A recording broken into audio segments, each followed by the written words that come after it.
Hey everybody, welcome back to the Pet Food Puzzle Guy. And Sam has made another video, or I just found another video from Sam the ingredientist, or Sam the retailer, or Sam the nutritionist, as he likes to call himself. And people say I pick on Rachel because I just did a video on her, or I pick on Sam because he has tons of videos out there. That is really not my purpose. My purpose here with this channel is to counter what I believe is really bad information and misinformation. And the reason I love Sam is because you could tell he's got a lot of passion. He believes in what he's saying, and I think he represents that camp of thinking, that theology, would that be the right word, but that perspective. I think he represents it better than anybody out there. And that's why I appreciate him, and I appreciate the way he conveys things, and it gives me an opportunity to say, okay, here's how he sees it, here's another way to look at it. And I'm coming from the background and the bias of 34 years working with Hills as a veterinary rep, training veterinarians and their teams on therapeutic nutrition, going through all the lectures, all the studies, all the stuff, learning from board certified nutritionists, some that I still know and love, and I've even interviewed on my channel, and I've had other board certified nutritionists now, really awesome folks. So that's the whole purpose of my channel, is to educate you, the pet parent, that be discerning. The pet food industry and the misleading marketing is just terrible. I've never seen it this bad in the over 3 decades I've been doing this. To try to educate you and at least give you two perspectives. So Sam's perspective, you're going to hear it, and his big video, or the theme of his video, is let's end this debate about ingredients versus nutrients. And so that's what we're going to do. So you get two different perspectives, and I hope, like many of you say, and I really appreciate the comments, it helps you kind of decide for yourself what's best for your pet. Okay, so that's what we're going to do. We're going to jump right into Sam's video. I have clips of it, and then I'll respond, and we'll see how it goes.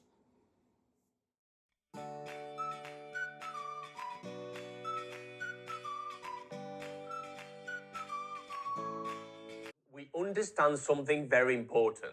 Food is a lot more than nutrients. And today we are going to talk about a phrase that you hear constantly in the pet food industry. A phrase that sounds very scientific, a phrase that sounds logical, but a phrase that I believe is deeply misleading. And you have probably heard it before, and you have probably seen people defend it. Dogs and cats need nutrients, not ingredients. It's repeated by veterinarians, it's repeated by big pet food companies, and it's repeated by people defending ultra-processed diets. And this is the state of affairs. So the phrase that everybody uses, and it's, you hear it in different ways. Pets require specific nutrients, not specific ingredients. I actually had a slide, can't find, I was looking for it, and darn it, can't find the thing, but a quote from a university professor, and she's quoted saying that animals require nutrients. And specific nutrients. They don't require specific ingredients. What's more important, ingredients or nutrients? The worst, which no one really says, but Sam will say this, is that, oh, ingredients don't matter. All that matters is nutrients. And I used to start many of my seminars in the clinics with what people might think is a trick question: what's more important, nutrients or ingredients? Most of the technicians and the doctors knew the answer to that. There'd always be somebody to just make trouble.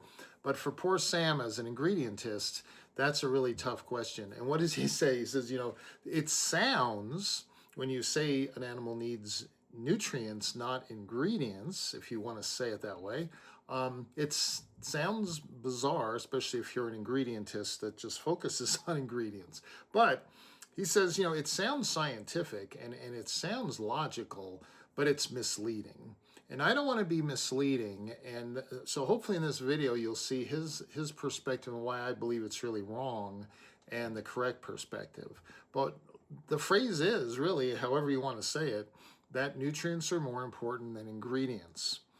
And that's what we're going to discuss today. So let's keep going. And that is the way. It's funny, he says it's a phrase used by veterinarians and used by people from pet food companies and people that defend ultra processed food. They use that phrase all the time. And they do, but there's one group that Sam omitted from that description, the most important group, the board certified nutritionists, the college professors, the food scientists, the people that have, over a decade of training to get to be at that level of credentials. They're the ones saying it. So I think it's important, if you as the jury out there trying to decide who's got a better case here, who wins the debate here, that would be the first key, is look at the people that are using the phrase. Is it just pet food marketers? Is it just a pet food company? Is it just, again, people that are into processed food, ultra processed food? Is that really, should we listen to them? Even your veterinarian, your practicing veterinarian, well, they're not nutritionists either. So who's the people really using this phrase that everybody else takes it from? It's from the board certified nutritionists. So keep that in mind as we keep going. And guess what? Technically, it's true. They are right. But it's also one of the most misleading half-truths in the entire pet food industry. Because the real question is not whether dogs and cats need nutrients. Of course they do. The real question is, how are those nutrients delivered? And once you get that, the entire argument starts to fall apart. Okay, so we have a little bit of agreement here that of course nutrients matter. So both camps are agreeing here. And how do they get those nutrients? Those nutrients have to be delivered somehow, and they're delivered by the ingredients. So again, when I used to start my seminars with the slide, what's more important, nutrients or ingredients, most people knew it was nutrients, because bottom line, that's what you're looking at, the nutrient profile being delivered. That's the finished product. But there'd always be somebody in the group that said, well, wait a minute, if the ingredients matter, because if you don't pick the right ingredients to deliver those nutrients, then you have an imbalanced diet that's either deficient or excessive or unhealthy, whatever. So both is true. So up to this point, Sam is correct. The real issue is, how are those nutrients being delivered? Okay, so let's stick with that, because that's so important. You'll always hear from people like me. Our camp will say, show me the nutrients. You can talk ingredients all day long, but until you show me the nutrients, I don't know whether it's a good, healthy diet. Sam is going to come from the point of, well, if the ingredients are good, then the nutrients are going to be good. Well, that's, of course, absurd. You could have the best ingredients in the world and end up with a terrible diet with nutrient levels that are totally imbalanced or impractical or inappropriate, whatever. So we're starting to get to, at least let's start from the agreement that, and this is why you'll never hear somebody like me say, well, the nutrients are what matter. That's the bottom line. So ingredients don't matter. If I ever say that, just definitely say something, because I'm having a bad day or drank too much or something, because I would never say that, because of course ingredients matter. Why? Because Sam just said it and he's correct, because it's the ingredients that are delivering the nutrients. And you're going to see as we go through this, nutritionists look at those ingredients delivering the nutrients very differently than an ingredientist when they look at the nutrients. So let's keep going. Now, where did this silly argument come from? Let's be fair. The phrase pets need nutrients, not ingredients, didn't appear out of nowhere. It originally came from nutrition science. Researchers studying animal nutrition realized something very, very important decades ago. Animals don't technically require chicken, beef, rice, carrots, whatever. What they require are the chemical compounds inside of those foods. Protein, fat, amino acids, copper, selenium, whatever the case might be. And this... Now, I couldn't have said it better myself. Decades ago, I mean, we're talking many decades now. I mean, Dr. Mark Morris started back in the 40s, but he was pretty alone there for a little while before everybody caught up. But what did they discover? It's not that animals need chicken or corn or beef or lamb or whatever. They need the nutrients from those ingredients. So Sam just did a perfect example there, and he even called it nutrition science. I mean, that was the best explanation. I don't think I could improve on it. That's what the scientists learned by doing research, that there's certain nutrients that the animal needs, And it's not so much the ingredients, it's more the nutrients delivered.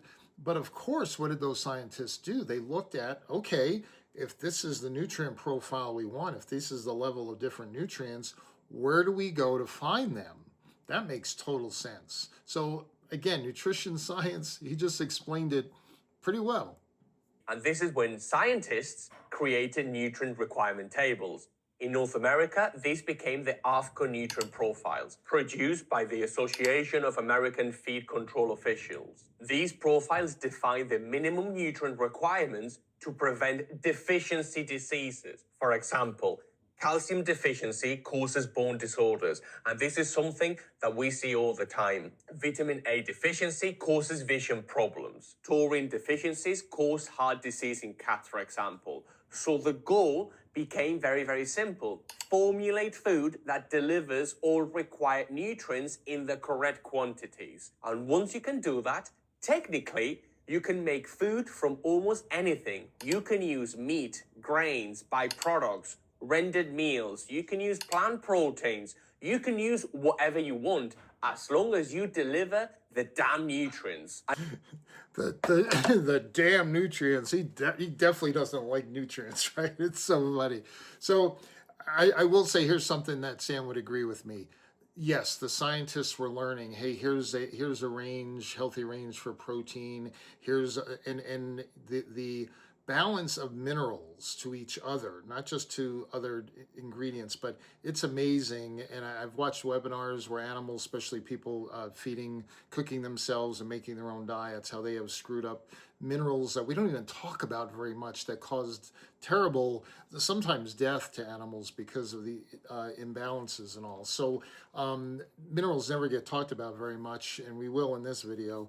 But all those ranges were discussed among the scientists, and more scientists came on board. I mean, Dr. Mark Morris, who started Hills back in the 40s, again, he was pretty much a lone ranger out there. But over the years, more and more people started doing research, and today it's all over the world and collaboration all over the world, which is great. But I will say, and he'll probably agree with me on this, that as the industry got larger, AAFCO got involved, the American Association of Feed Control Officials, something like that. I may have messed that up a little bit. But I've always complained that, they're scientific to a degree, but they're a regulatory system or regulatory organization. I think it's very political. There's too many.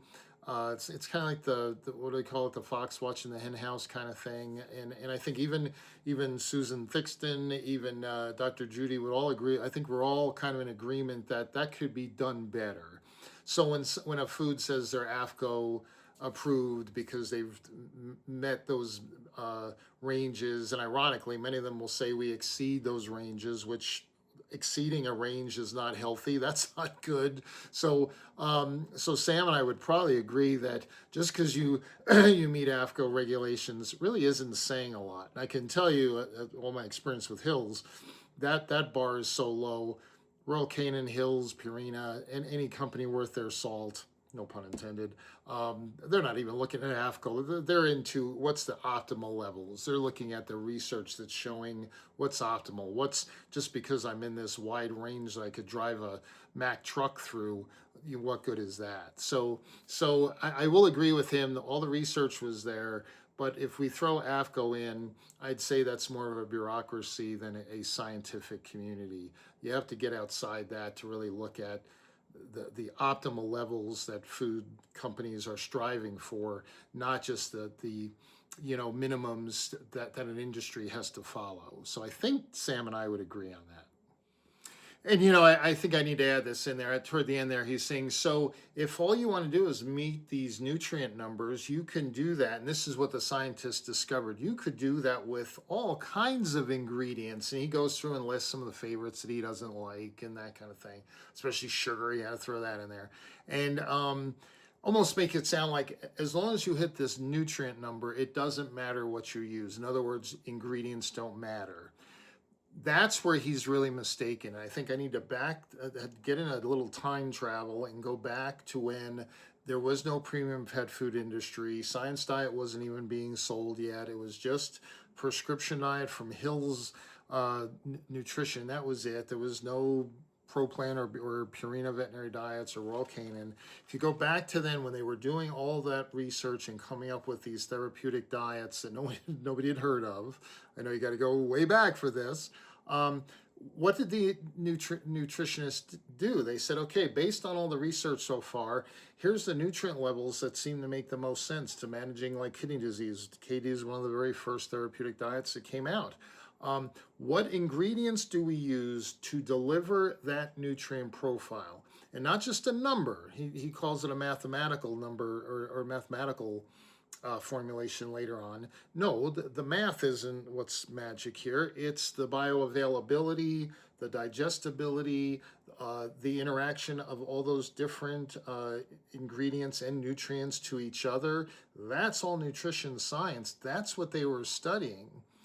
There wasn't a big focus on, well, we can't use corn gluten meal because that doesn't sound good in the premium pet food industry, because there was no premium pet food industry. And if somebody bought KD and corn was the first ingredient, which it was not that long ago, nobody questioned, well, why is corn? Why isn't meat the first ingredient or the first 5 ingredients? All the marketing BS that would come later didn't exist then.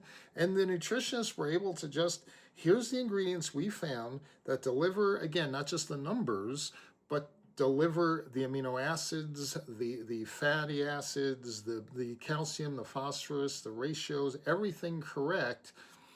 This is what matters. Here's the ingredients that deliver it. And if you go back in time and look at those ingredient lists, you'd say, oh my goodness, they're so weird. All these different ingredients that we don't use today or that people balk about today, which they definitely do. How many times do I get? I just got 2 comments from my last video. Hills uses nothing but corn and garbage and blah, blah, blah, blah, blah. Because back in the day, that misleading marketing didn't exist, and nutritionists could use what they had to use. Now they have to try to find attractive ingredients. Fast forward to now, the extreme would be Medicus veterinary diets, some really good formulas as far as managing urinary issues and renal disease. But the owner and founder of the company, the veterinarian, has even said it's very difficult to find ingredients that the consumer wants, in other words, that look good on the ingredient panel, to deliver that nutrient number. It's actually really hard, okay? And she's totally right, because you're picking attractiveness to deliver the nutrients rather than just the freedom of, hey, what's going to work that we can deliver the nutrition. Does that make sense? So him saying, oh, what they learned was you could use anything. No, you can't use anything, because you're not going to get the bioavailability, the digestibility, or the interaction being correct between those ingredients. Like Dr. Boland said, the ingredients have to want to play together. They have to play well together in order for the chemistry to work. And from a purely mathematical standpoint, the job is done. But here's the problem. This approach reduces food to a chemistry equation. And when you do that, you miss something incredibly important. Now, let's go back to the IV drip, because this is the thought experiment that exposes the flaw. If nutrients were all that mattered, humans would not need food. We would just need nutrient delivery systems. Hospitals already have them. IV nutrition exists. You can drink a shake at the hospital, for example. It's called total parenteral nutrition. Doctors can literally keep someone alive for months, delivering nutrients directly into the bloodstream. But here's the key phrase, alive, not thriving. We aren't talking about someone actually living life. Nobody would recommend that healthy people live their entire lives connected to an IV bag. Would you? Because So just for the record, Sam did start the video with showing an IV and a guy in the hospital, and that he's getting all the nutrition he needs, there. I didn't want to, it's pretty long, so I didn't want to put it in here, but that's what he's talking about here. So why eat when you could just get everything ultra processed in a pouch or in an IV bag? Well, I have shared the story many times, but here is an example of what my granddaughter eats. She is 10 years old now, Averly. When my son adopted her, she was just an infant, and they said she probably would not walk or talk, and even her sight was questionable. And he's now a single dad, so we help raise her. And for at least 9 of those years, she has been eating these packets. All the nutrition she needs comes in here. This is about as ultra processed as you can get, because she has to eat through a G tube. She will not. She'll take some McDonald's French fries and stuff like that with Grandpa, but otherwise she doesn't eat food. So to Sam's point, we all enjoy eating, and that's the clearly how God intended us to eat. But to say that you can't have other alternatives and that ultra processed is always bad, here's a perfect example of very ultra processed, but I wouldn't put this next to Doritos like somebody was just saying in a comment in on my channel, or McDonald's food or Tasty Cakes or whatever. So it depends on the purpose of the process. So I show that only because he uses that weird example about why don't we just get our nutrition from a test tube. And yes, in fact, you can. And thank God Averly gets hers through a G tube, and not the way we would prefer, but that's what's keeping her alive. And now she's, again, 10 years old now, and as strong as she's a tiny little thing, but growing and doing great. So this is the only nutrition she gets. So just use that as an example that ultra processed does not mean bad, just what's the purpose of the process. So his idea with the IV bag just doesn't really make any sense. Because food is doing far more than delivering isolated nutrients. Food has structure, it has texture, enzymes, fiber, microbes, thousands of bioactive compounds. And these things affect digestion, gut health, immune function, metabolic health, brain chemistry. So yes, nutrients do matter, absolutely. But nutrients do not exist in isolation in nature. You know, it's so funny what he said there. I mean, he's so close to getting it. Just, it drives me crazy. No ingredient exists in isolation. No nutrient exists in isolation. And that is why nutrition science, not only nutritionists, but also the food scientists have to work together, because you could have a great ingredient with great nutrients, and when you put it with this other food or this other ingredient, guess what? The nutrients are now going to bind one of the nutrients in that ingredient. So now you have a problem, okay? So you have to know all. So he's totally right. It's not just simply a mathematical equation. Here's the protein, here's the fat, here's the carbs, and here, da. No, it's like, oh my goodness, it is so complicated, more complicated than I can ever get into on my channel. I'm not smart enough, to be honest with you. I just couldn't have a real good conversation with you about the complexity of formulating a diet, understanding how these nutrients work, and the relationship between all of them will blow your mind. The chemistry and all behind it. And you know, it's so funny. I would say to Sam, who do you think is doing all this research and understanding everything about the microbiome and flavonoids and antioxidants and all this stuff? Guess what? The big three, Hills, Royal Canin, Purina, and a bunch of other people all over the world doing it, spending millions of dollars to learn all this. Not the food companies in his retail stores in England, I guarantee you that, okay? But yet, you know, he mocks and he, you know, really does demonize these food companies, that they're nothing but marketing and it's all garbage. He doesn't say garbage. He's not a Dr. Judy, but you know what I'm saying. He discounts it as just marketing and not good. Clearly, it's not healthy.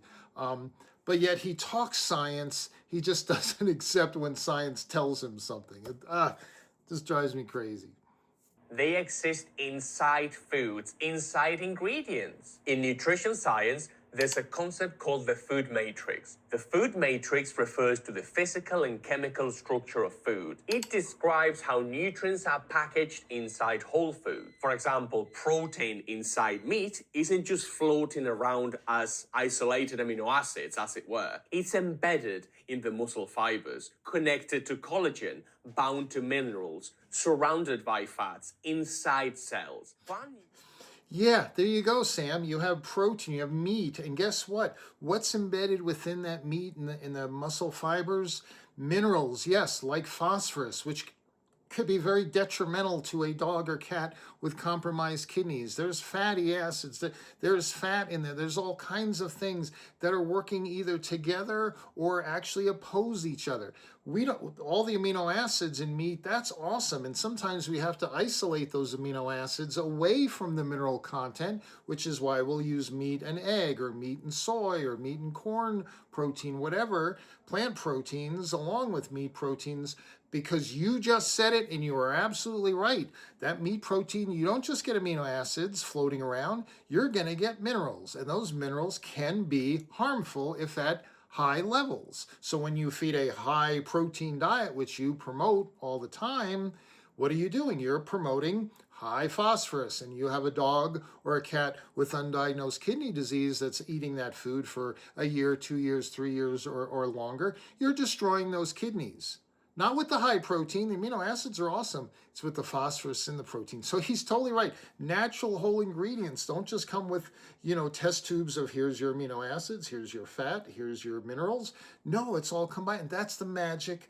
I don't even call it magic. It's pretty amazing, pretty miraculous, but that's what nutrition science is, saying, yeah, the meat is great for some things, but because it has this in it, we have to isolate those minerals and make sure that we're delivering optimal minerals while delivering amino acids. That's probably going to mean we're going to limit the meat protein and use some other alternatives. That's what nutrition science is, and it's awesome, just like Dr. Boland said in the last video. That's why she's a board certified nutritionist. These ingredients do not live in isolation. That's the whole reason. You don't look at corn gluten meal and say, well, it doesn't have all the amino acids that meat has. Here's meat over here, isolated. But what about the phosphorus level? What if we actually combine them? Could we actually get a better amino acid profile and less minerals? Yeah, we can. And nutritionists do it all the time. Plant nutrients are even more complex. Plants contain polyphenols, flavonoids, carotenoids, phytonutrients, and all these things. These are thousands of compounds that don't even appear on nutrition labels, but they influence inflammation, immune function, microbiome diversity, and antioxidant activity. Oh, I love it when he's right. All that stuff he just mentioned there. Guess who's doing the research into flavonoids and antioxidants and microbes in the GI gut and all that? Again, Hills, Purina, Royal Canin, a few other companies out there, and plenty of independent research going on. That's what goes into these diets. That's what goes into these ultra-processed foods. Not just blueberries, but a vitamin E supplement that's giving you, I don't even want to guess how many more times, hundreds of times more vitamin E as an antioxidant that you're going to get from a few blueberries that they've put on the ingredient list. What he's saying here, that's science, and guess what? There's wonderful people out there doing that, but he demeans them all and dismisses them because, I don't know, I guess because he's a retailer, and retailers, they love their stories, they love their, wait till, I got to keep going because it's going to get too long. Vitamins. When foods are ultra processed, something happens. The matrix is destroyed. Grinding, rendering, extrusion, high temperature processing. These processes break food down into nutritional fragments. And once that happens, manufacturers often have to rebuild the nutrition artificially. And this is why many, if not all, ultra-processed pet foods contain what's known as a vitamin premix, a powdered blend of synthetic vitamins and minerals added after processing. Because guess what? The original nutrients were lost or damaged during manufacturing. So the food ends up being like a nutritional reconstruction project. Yes, even veterinary prescription diets. Again, let's exaggerate a fact. Talk about a half-truth. What did Dr. Boland tell us in the last video? Cooking, the cooking process. She says, first of all, it's not like they're burning lava here, okay? They're cooking at cooking temperatures that do what? That, yes, they do denature a little bit of amino acids, a few vitamins get destroyed or denatured, but a lot of ingredients, especially carbohydrates, become even more digestible, even as a protein source with correct cooking. So cooking has a process to make some things more bioavailable and digestible, and when there's the loss of certain nutrients. Now, at least he's being respectable here. You have that Dr. Marty doing his commercials when he's bouncing around the supermarket or the pet store saying how kibble through high temperature, all the nutrients are destroyed. That's BS. For a veterinarian to say that, that's disgusting. At least he's not saying that, okay? But they have to rebuild it. Like it's so damaged it has to be rebuilt. No, there's adjustments that are made because of the cooking process. So again, a good food scientist knows, they even know at this temperature we get this percentage of degradation of these amino acids. At this temperature we get this. I talked with a guy from, it was Michael, I think it was Raised Right, I forget which food company. He knew all the temperatures and the times. It's amazing. He's just a small little company, not even big like the guys we're talking about. And what you do is, there's two different, there's a nutritionist in Scotland, and we heard it from Dr. Bowen, and there's, I think Dr. Gross said the same thing. They'd much rather work with a processed kibble than whole foods because they're trying to formulate a diet. This is when they're making their own diets, where if they have premixes and things like that, they know they're getting consistency and getting a certain bioavailability from that synthetic.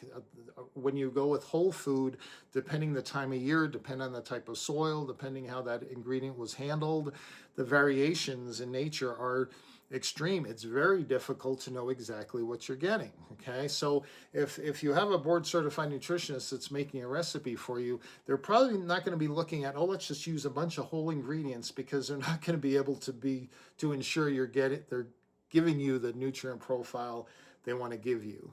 So he's totally missing the point with this. To be honest, there aren't too many things that I demand in a food that it can't have this or can't have that, whatever. But I would never, knowing what I know, I would never feed a food that didn't have a synthetic premix of minerals and vitamins, because I know there's no way from whole ingredients that they're going to get the perfect specific relationship of calcium, phosphorus, manganese, zinc, go on and on down the list. That has to be balanced very precisely for my money. That's what I'm paying money for that precise balance. I'm not going to get that in a food that just is using whole ingredients with all the variety that nature puts in there. I wouldn't do it. So I don't think I've ever said this on my channel, but I could feed almost anything without too much trepidation. But definitely there's no way I'm going to pick up a food that doesn't have a vitamin E supplement. I'm not going to be looking for blueberries, that's for darn sure. So again, here's where we're way different. The whole idea of that premix is to get everything balanced. It's not to rebuild or to replace all the lost nutrients. That's BS. That's total BS. And again, sadly, you're hearing it even from Oprah's veterinarian. And this brings up to a very important question. If ingredients don't matter, why list them? Okay, I know who's still with me. The ones we've lost, they're missing out, because this is the best. This part is the best part of his video, okay? If ingredients don't matter, then why do pet food manufacturers list them? To manipulate and lie to pet parents to get big bucks from them, to put using fear and shame and everything else. That's why they list the ingredient panels, because every marketer out there is using the ingredients to create ingredientists like you that make videos that you make, that it's the ingredients that matter. Again, go back far enough to where there wasn't a big industry of pet food and premium pet food, and you had scientists using ingredients that delivered optimal nutrients. Now you have manufacturers coming up with pretty ingredients, and they don't care about the excess imbalanced nutrients because nobody's looking. But you think, no, it's the big guys that don't care, that use those terrible ingredients. They're the ones that don't care. No, the ones that really ultimately don't care or just don't know better, that could definitely be true, are the ones using attractive ingredients, species appropriate ingredients. And the nutrient level, don't look at those, that's boring. So as we go through this is so rich. So he's going to defend ingredients are important. Why? Because just look at the focus put on ingredients. Mr. Retailer here, who is up to here in pet food marketing and ingredient BS, well, why do they talk about ingredients if they're not important? So watch this. This is pathetic. Here's one of the biggest logical traps in this entire debate. If ingredients truly don't matter, if all that matters is nutrients and how those nutrients are delivered, or all that nonsense, why do pet food companies advertise them so heavily?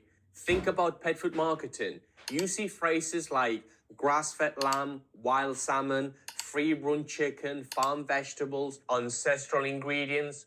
Why do you think that is? Why don't pet food companies simply say, this food contains 23 grams of protein, 12 milligrams of zinc, and 400 IUs of vitamin D? Why don't they advertise nutrient profiles instead of ingredients? Because they know something very, very important. Consumers, you understand intuitively that ingredient quality matters. Because even the biggest pet food brands rely on ingredient storytelling. Pictures of farms, pictures of vegetables, pictures of meat, with chicken, with beef, with whatever. These aren't pictures of vitamin premixes, and that's because ingredients are not irrelevant. They are delivery systems for nutrients. If the delivery system changes, the nutritional outcome can change too.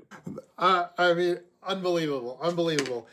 The pet food industry right now, 2026, is probably the most dishonest industry in the entire United States economy. Okay, and all they did, they were so smart. They said, you know what?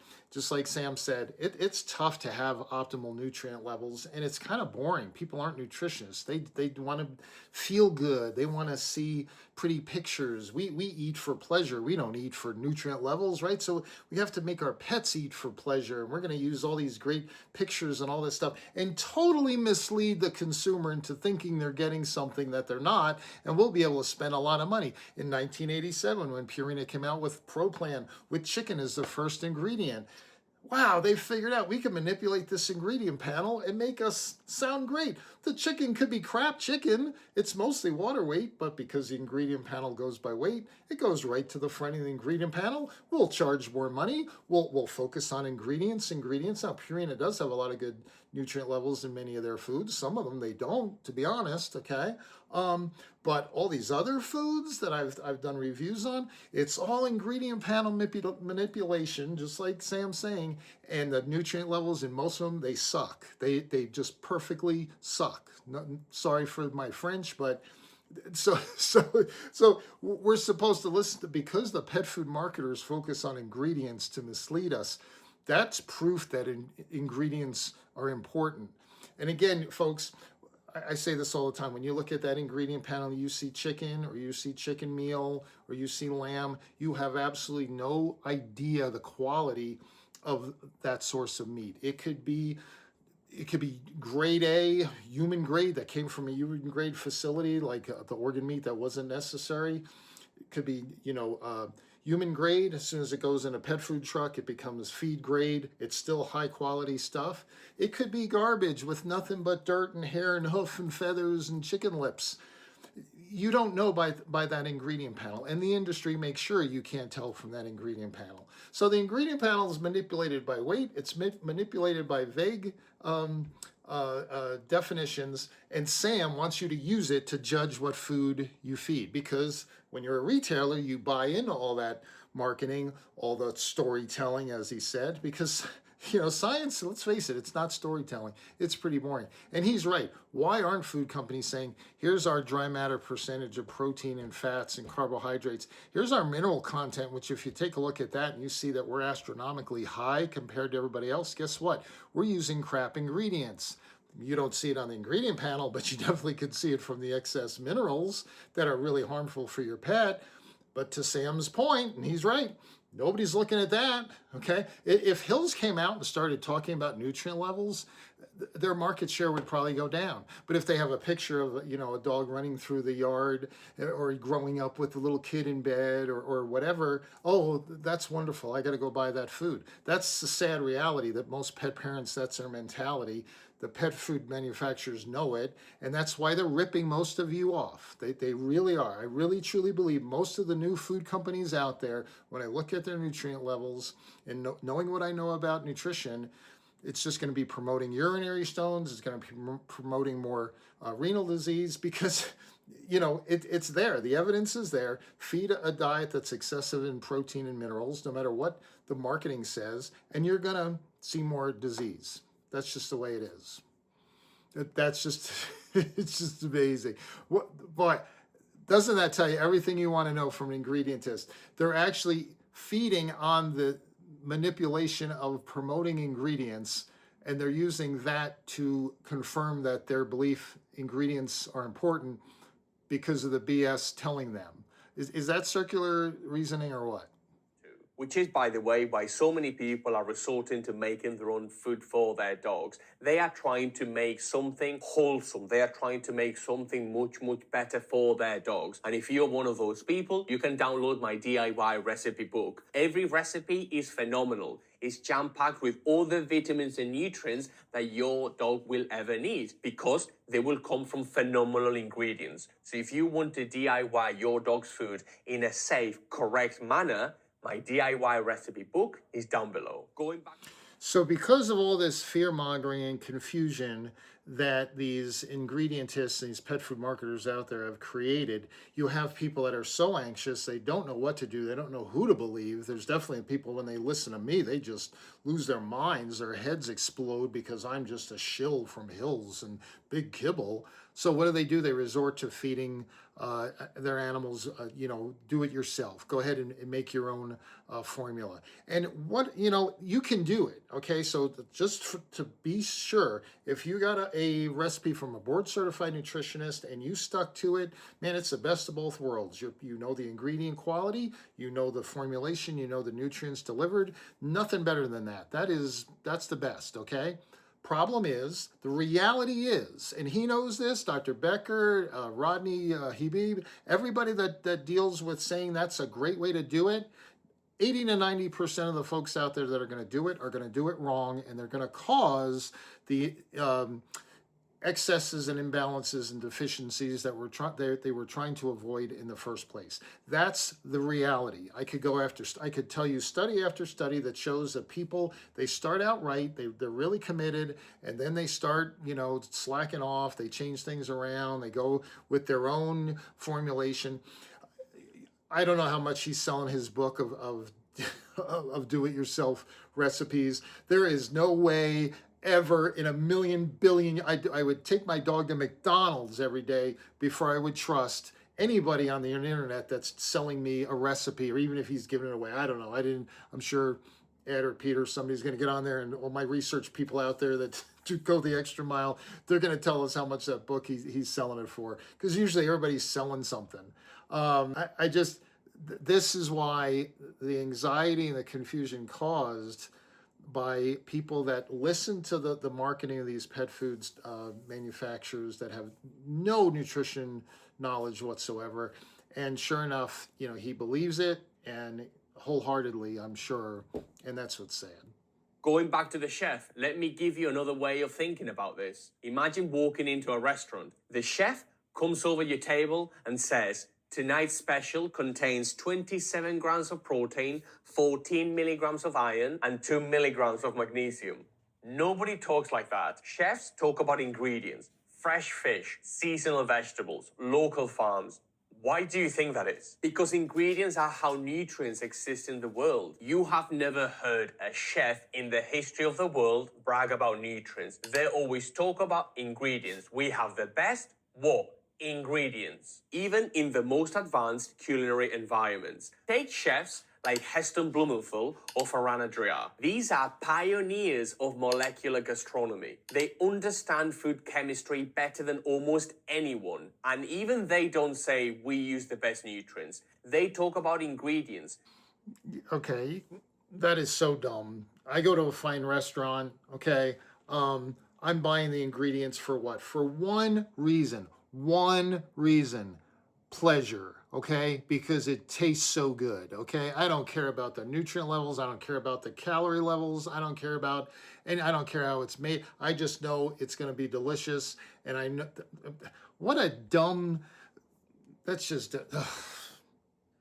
Because food is not simply a list of vitamins and minerals. It's a biological system. And animals, your dog and your cat, evolved to eat foods, not nutrient powders. If all your pet needs is a powder, a vitamin premix, any food which will be regulated by AAFCO would do, wouldn't it? It wouldn't really matter what label is on the front. It wouldn't matter the brand. Nothing would matter but this vitamin premix. Now, And because of folks like Sam don't look at nutrients and nutrients don't matter, he doesn't see the difference between an AAFCO approved kibble of Kibbles and Bits or Pedigree, a good example, versus a KD kibble or a CD kibble or a Royal Canin renal kibble. He doesn't see the difference because it's all basically the same, because all that matters is ingredients, not the nutrients delivered. And again, just like the professor said in that quote that I can't find, your animals need specific nutrients. Yes, the ingredients are important to deliver those nutrients. That's the importance of the ingredient, not because it just sounds good or is natural or makes you, feel warm and fuzzy inside. It depends what it's delivering to the final product.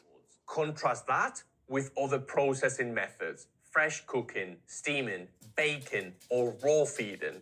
These methods preserve far more of the original food structure, which means the nutrients remain embedded in the natural biological context. Again, this isn't saying that kibble is poison. It's about recognizing that different processing methods produce different nutritional outcomes. And pretending otherwise is simply ignoring reality and being intellectually dishonest.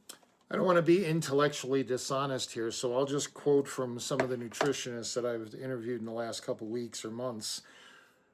Depending on the form, it's baked, it's extruded, it's raw, it's home cooked, whatever, gently cooked, air dried, whatever. Each of those forms will have a different effect on the ingredients being used and the final product. If you have board certified nutritionists and food chemists that understand all that, guess what? You could take any form, and every nutritionist has said this, any form, and make it a really healthy diet, or you can make it a really unhealthy, imbalanced diet if you don't know what you're doing.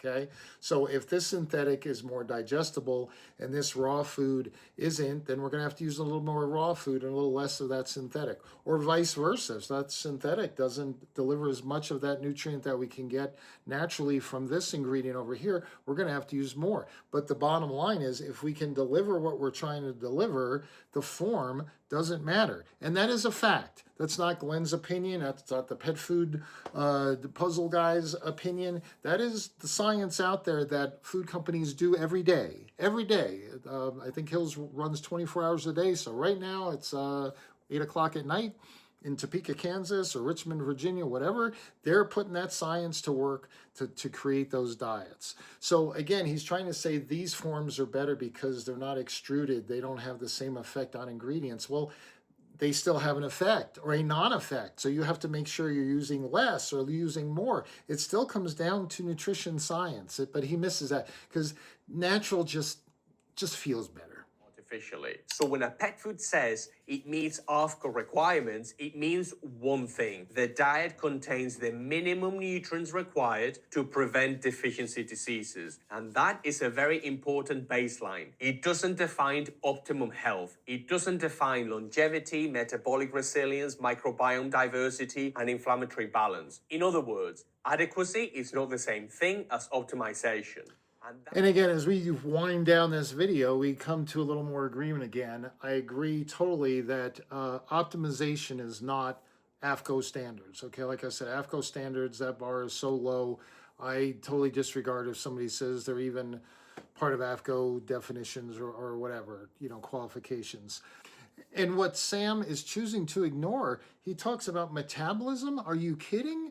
The research that companies, especially Hills, has done in the area of metabolism, where we can actually downregulate genes that are fat storing and upregulate genes that are fat burning. We can activate the metabolism of animals to start losing weight.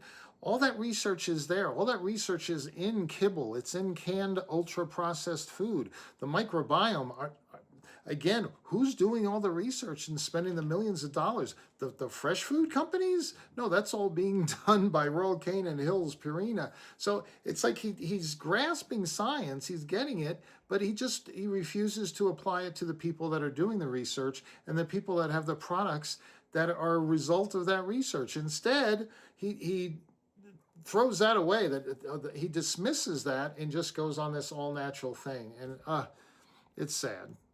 Let's come back to the original statement. Dogs and cats need nutrients, not ingredients. Is it technically true? Yes, but it's incomplete because nutrients must come from somewhere. And the way those nutrients are packaged inside foods, the way they interact with other compounds, the way processing changes them, all influence how those nutrients behave inside the body. Ingredients are not opposite to nutrients. Ingredients are the vehicle that delivers nutrients. And that statement right there is totally accurate. I could have said that just as well as him saying it, and he said it great. I don't think I could have said it any better. That's totally true. And again, the different processes or the different forms of processing will change how it's done, and that's why you need board-certified nutritionists and scientists to get it right. And he is totally, again, he's totally right. The ingredients are what deliver the nutrients. But what good, here's my question, what good are the best ingredients? Best ingredients money could buy if you're not smart enough to know how to end up with a nutrient profile that's healthy for your pet or beneficial for the disease that you're managing. So, and I have to say, I hardly ever, hardly ever name the person, Dr. Judy, Dr. Becker, Rodney, Rachel, Dr. Jones, Sam, Cam, the nutritionist in England. I hardly ever have them say, wow, I looked at the nutrient levels, I looked at the mineral levels, this is actually a really healthy diet and it's appropriate for this life stage or for this condition. All I hear is ingredients, ingredients, ingredients. Let's read the ingredient panel. Let's read the ingredient panel, which is exactly what the pet food marketers want you to do. Stick with the ingredients because we can manipulate that. We can be vague. We can make ingredients look good that are nothing but garbage. But the one thing they don't want to do, because it's way too expensive, is manage the nutrient profile and deliver optimal nutrients, which is what Sam wants. He wants it. He says it. How many times did he say it? But he never looks for it. And if you're not looking for it, you're not going to get it. And just like vehicles in the real world, some ingredients are simply better designed than others. So next time someone tells you that corn protein meal, that wheat gluten, that meat and bone meal are really, really nutritious for your dog, they might be right somewhat. But guess what? They aren't the best ingredients for your dog. They're really not. Those people are being intellectually dishonest. And there he goes from making a lot of sense to back to the same old, The only ingredient he did mention that actually is an indication of their low quality is meat and bone meal. That's an ingredient you're not going to find in therapeutic diets, not going to find in good foods, because it's a meat meal that's got so much bone and other stuff in it that it literally has to be called meat and bone meal. So you'll find it in Pedigree, a few diets out there. I definitely would say I'm not an ingredient, the ingredient, if you see this, don't feed that food. But if you see meat and bone meal in a diet, yeah, probably if you look at the mineral content, you'll see it's going to be excessive. So that's the only one. All the others, if nutritionists, just like, what did Dr. Bolin, she went through the whole list with corn, how corn, the fiber, the outer shell is a great prebiotic that helps actually reduce the risk of cancer by increasing the microbes in the gut. The fatty acids that you get from corn, the amino acids that you get from corn, and especially when it's cooked, the digestibility of those amino acids actually goes up. The energy that comes from carbohydrates. So that's why scientists combine these ingredients, just like Sam said in the beginning of the video. Ingredients aren't isolated just sitting there. Well, that's what he's doing. He's isolating all those ingredients like corn gluten meal, which is the protein source. He's just isolating these things and saying they're bad, not understanding, well, wait a minute, if we take that and combine it with this, combine it with that and that, it actually gives us all the nutrients we want at a very digestible level and all the bioavailability is there. This is a good deal. We can use that ingredient. Not when you're an ingredientist, because that's a bad ingredient. Why? Because they've been trained to believe it's a bad ingredient, and they don't want to even open up Google to try to see that maybe they've been bamboozled. So when you're choosing a diet for your dog or cat, don't just ask, does this contain the right nutrients? That is absolutely ridiculous.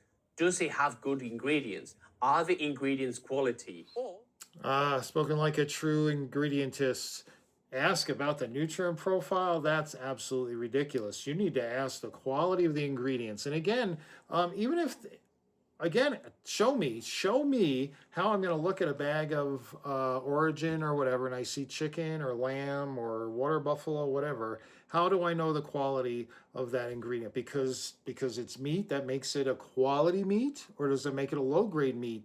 The ingredient panel doesn't tell me that. Again, ingredientists will never look, but if they would just look at the trace minerals, they'd see, aha, this is actually is a healthy food, or aha, this is garbage. It looks good on the ingredient panel, but I shouldn't be feeding this food. But when you're ingredientist and all that matters is quality ingredients, whatever that is, and you ignore the nutrients, you get burned. You're going to get burned almost every time. How many times we've been a little surprised where we took a food with really bogus marketing and the nutrient levels were actually pretty decent? That was a nice surprise. But if you're not doing your homework, you're probably getting burned. Or is this a veterinary prescription diet, or is this a minimum AAFCO requirement food that will contain everything your dog or cat will need to survive? But surviving and thriving aren't the same things. So the debate is settled. Ingredients are the most important thing, because those good quality ingredients will deliver all the nutrients your pet will need. So there you go, folks. According to Sam, it's settled. The ingredients are what matter, because if you have the best high quality ingredients, it's going to deliver the nutrients that your pet needs.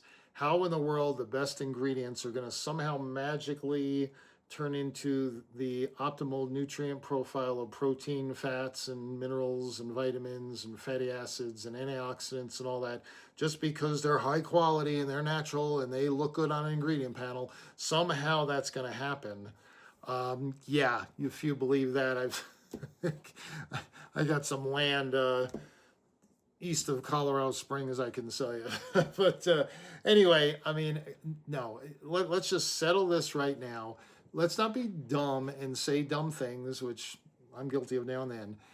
The ingredients don't matter. All that matters is the final nutrient profile. That's a dumb statement, okay? The ingredients are wonderful, so the nutrient profile, final nutrient profile, doesn't matter.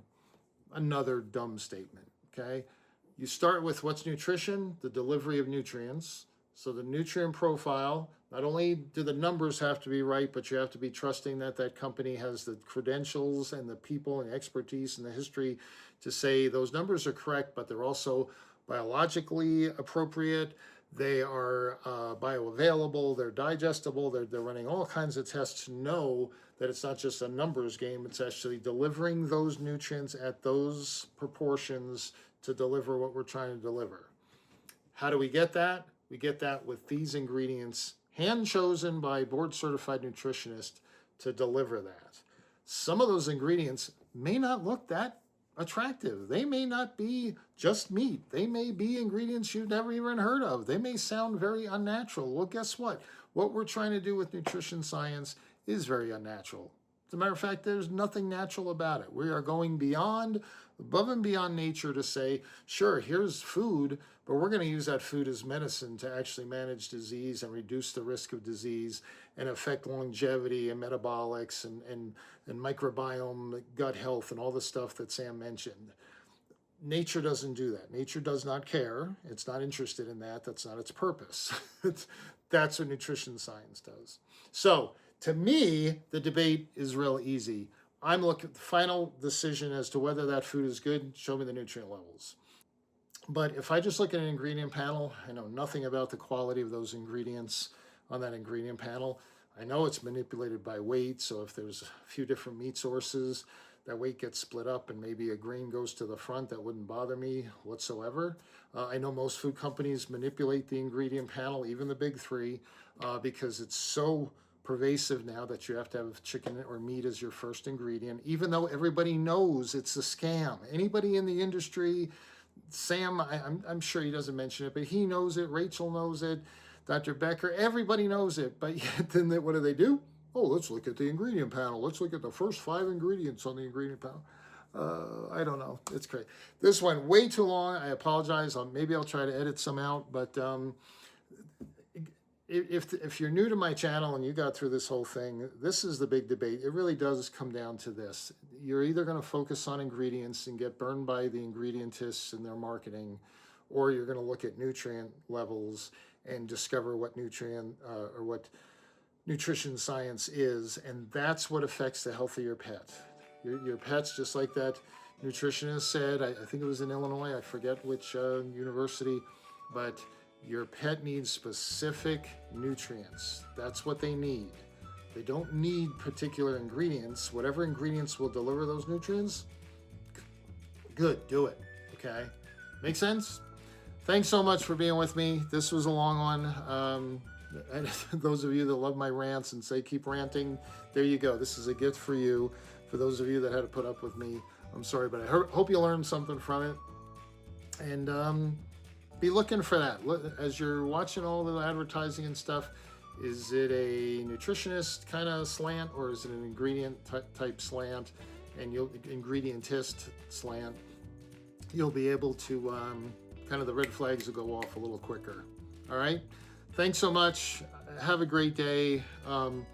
Just like I say all the time, that this day is pretty much over. We got 2 walks in today, so the girls are really happy. It was a beautiful day here in Colorado.